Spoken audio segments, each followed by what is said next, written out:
ಇಂಗ್ಲೀಷ್ನಲ್ಲಿ ಪಂಚಾಂಗ, ರಾಹುಕಾಲ, ಅಮಾವಾಸ್ಯ ಹೇಗೆ ಹೇಳುವುದು, ಇವುಗಳ ಇಂಗ್ಲೀಷ್ ಶಬ್ದಗಳೇನು ನೋಡೋಣ. ಪಂಚಾಂಗ, ಇದಕ್ಕೆ ಇಂಗ್ಲೀಷ್ನಲ್ಲಿ ಹಿಂದೂ ಆಲ್ಮನಾಕ್ ಅಂತ ಕರೀತಾರೆ ಅಥವಾ ವೇದಿಕ್ ಕ್ಯಾಲೆಂಡರ್ ಸಹ ಅಂತಾರೆ.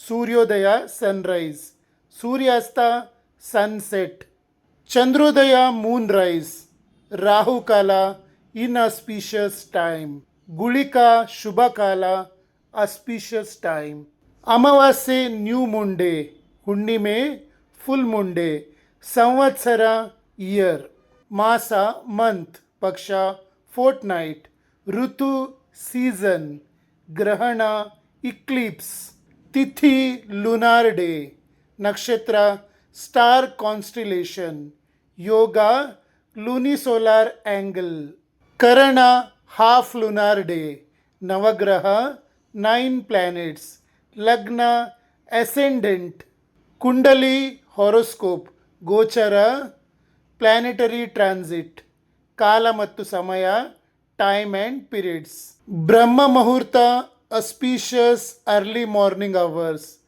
ಅಭಿಜಿತ್ ಮುಹೂರ್ತ ಅಸ್ಪೀಷಿಯಸ್ ಮಿಡ್ ಡೇ ಪೀರಿಯಡ್, ಅಶುಭ ಮತ್ತು ನಕಾರಾತ್ಮಕ ಸಮಯ ಇನ್ಆಸ್ಪಿಷಿಯಸ್ ಟೈಮ್, ವರ್ಜಮ್ಸ್ ಅಂತಾರೆ, ದಿನದ ದೀರ್ಘತೆ ಡೇ ಲೆಂತ್, ಉತ್ತರಾಯಣ ನಾರ್ದರ್ನ್ ಸಾಲ್ಸ್ಟಿಸ್, ದಕ್ಷಿಣಾಯನ ಸದರ್ನ್ ಸಾಲ್ಸ್ಟಿಸ್, ವ್ರತ ರಿಲಿಜಿಯಸ್ ಓ, ಗೃಹ ಪ್ರವೇಶ ಹೌಸ್ ವಾರ್ಮಿಂಗ್ ಸೆರೆಮನಿ, ನಾಮಕರಣ ನೇಮಿಂಗ್ ಸೆರೆಮನಿ, ಉಪನಯನ ಸೆಕ್ರೆಡ್ ಥ್ರೆಡ್ ಸೆರೆಮನಿ.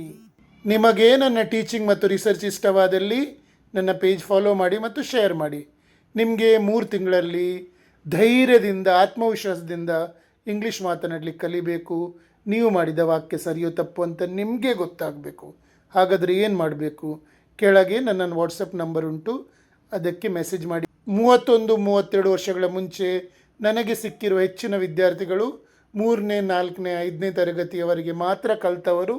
ಅವರಿಗೆ ನಾನು ಓದಲಿಕ್ಕೆ, ಬರೀಲಿಕ್ಕೆ ಮತ್ತು ಮಾತನಾಡಲಿಕ್ಕೆ ಇಂಗ್ಲೀಷ್ ಕಲಿಸ್ತಿರುವಾಗ ಅವರು ಎಷ್ಟು ಟೈಮಲ್ಲಿ ಹೇಗೆ ಕಲಿತರು ಅನ್ನುವ ಅನುಭವದಿಂದ ಮತ್ತೆ ಪದೇ ಅದೇ ಥರ ಅದನ್ನೇ ಕಲಿಸಿ ಯಾವ ವಿದ್ಯಾರ್ಥಿ ಎಷ್ಟು ಟೈಮಲ್ಲಿ ಕಲಿತಾರೆ ಅನ್ನುವ ಅನುಭವದಿಂದ ಈ ಕೋರ್ಸ್ ರಚಿಸಿದ್ದೇನೆ. ನೀವಿದನ್ನು ಮಾಡಿದರೆ ನಿಮ್ಮಲ್ಲಿ ಹೆಚ್ಚಿನವರೀಗ ನನಗೆ ಸೇರುವವರು ಗ್ರ್ಯಾಜುಯೇಟ್ಸ್, PUC ಮಾಡಿದವರು ಅಥವಾ SSC ಅಂತೂ ಮಾಡಿ ಇರ್ತೀರ. ನಿಮಗೆ ಇಂಗ್ಲೀಷ್ ಮಾತಾಡಲಿಕ್ಕೆ ಬರೋದಿಲ್ಲ ಅನ್ನುವ ಪ್ರಶ್ನೆ ಇಲ್ಲ. ನೀವು 3 ತಿಂಗಳೊಳಗೆ ಖಂಡಿತ ಇಂಗ್ಲೀಷ್ ಮಾತಾಡಲಿಕ್ಕೆ ಕಲಿತೀರಿ. ಸರಿಯಾದ ಮಾರ್ಗದರ್ಶನ ಸಿಕ್ಕಿದರೆ ಸಾಕು.